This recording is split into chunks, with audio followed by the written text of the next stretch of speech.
Dear students, good evening. See, the book is in my hand is Flamingo, and from this book, one paragraph I'll explain. And these paragraphs which I'm explaining are very important for board exams. On 12th of March, you have your exam, or I'll explain any important paragraph from the first chapter, the last lesson. That is a very important paragraph, and definitely it is beneficial, useful for board exams. I am explaining third paragraph. Usually, when school began, there was a great bustle, which could be heard out in the street. The opening and closing of desk, lessons repeated in unison. जो अल्फोंस डॉजिट ने the last lesson chapter लिखा है उसमें उनका जो main character है French student का role play कर रहा है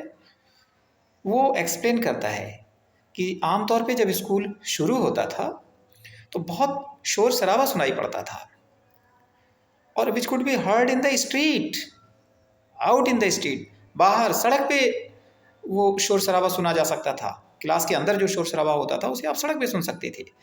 the opening and closing of the desk जब बच्चे डेस्क बंद करते थे खोलते थे तो उसकी ओपनिंग और क्लोजिंग आप बाहर से सुन सकते थे लेसन्स रिपीटेड इन यूनिसन्स और उसमें बच्चे जब एक साथ रीडिंग करते थे यूनिसन रीडिंग करते थे उसे भी आप बाहर सुन सकते थे और जनरली आपने ऐसा देखा भी होगा कि प्राइमरी स्कूल्स में बच्चे एक साथ खड़े होके गवर्नमेंट स्कूल्स के टीचर जो पढ़वाते हैं orthodoxy pattern very loud with our hands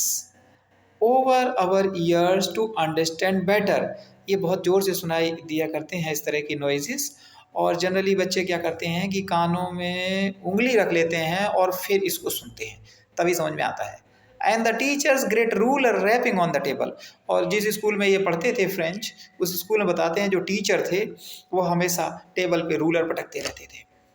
उसकी भी आवाज़ आती थी but now it was all so still लेकिन कह रहे थे आज ऐसा कुछ नहीं था एकदम खामोशी थी I had counted on the commotions to get to my desk कहते हैं आज का दिन तो इतना खामोश था कि मैं जब अपनी डेस्क पे पहुंचा तो मुझे अपना ही शोर सुनाई दिया विदाउट बीइंग सीन मैं वहां पे ऐसे पहुंच गया कि जैसे मुझे किसी ने देखा ही ना हो but of course that day everything had to be as quiet as Sunday morning वास्तव में वो दिन इतना खामोश था इतना शांत था कि जैसे संडे का दिन हो through the window I saw my classmates कहते मैंने झांक के खिड़कियों से देखा अपने फ्रेंड्स को ऑलरेडी इन देयर प्लेसेस वो अपनी अपनी सीट पे बैठे हुए थे and mister Hamel I saw mister Hamel Hamid हाँ mister Hamel walking up and down mister Hamel walking कर रहे थे रूम पे एक सिरे से दूसरे से तक आना फिर जाना with his terrible iron ruler under his arms और उन्होंने अपने आर्म्स में हाथ के नीचे रूलर दबा रखा था और वो आयरन रूलर था I had to open the door French कहते हैं कि बस मुझे दरवाज़ा खोलना था I had to open the door and go in before everybody और मुझे सबके सामने जाना था यू कैन इमेजिन आप सोच सकते हैं how I blast and how frightened I was जब मैंने टीचर को इतना सीरियस देखा तो मैं एकदम ब्लस्ट हो गया फीका पड़ गया एंड मैं डर भी गया हाउ आई फ्राइटेंड आप कल्पना कर सकते हैं कि मुझे कितना डर उस समय लग रहा होगा टीचर की धमक तो खैर होती ही है पढ़ लीजिएगा चुपचाप ये पैराग्राफ अगर नहीं पढ़े तो फिर समझ लीजिए thank you good luck to you